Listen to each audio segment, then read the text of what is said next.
जय श्री राम भाइयों और बहनों। क्या आपने कभी सोचा है कि भगवान होते हुए भी भगवान श्री राम को इतना बड़ा दुख क्यों सहना पड़ा? क्या ये सिर्फ एक कहानी थी या हमारे जीवन के लिए सबसे बड़ा संदेश? आज की कथा है भगवान राम की सबसे बड़ी परीक्षा। अयोध्या नगरी में आनंद का वातावरण था। राजा दशरथ ने भगवान राम को युवराज बनाने की घोषणा कर दी थी।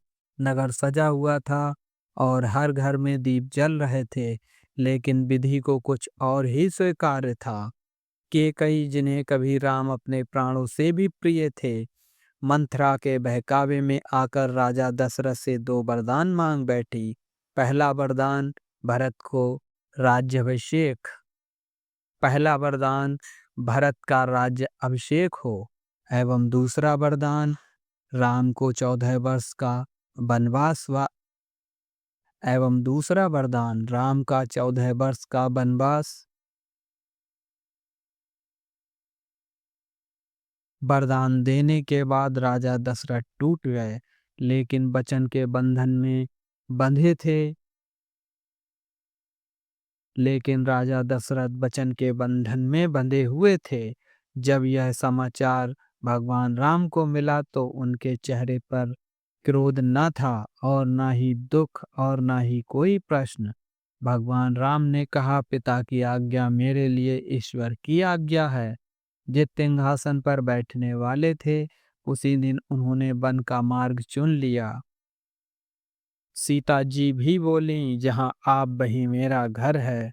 लक्ष्मण ने कहा, भैया आपके बिना अधूरी लक्ष्मण ने कहा, भैया आपके बिना अयोध्या मुझे शून्य लगती है। ये सिर्फ वनवास नहीं था, ये धर्म की सबसे बड़ी परीक्षा थी। राजा दशरथ राम के वियोग को सहन नहीं कर सके। पुत्र शोक में उनका शरीर टूट गया, लेकिन राम ने अपने कर्तव्य से मुंह नहीं मोड़ा।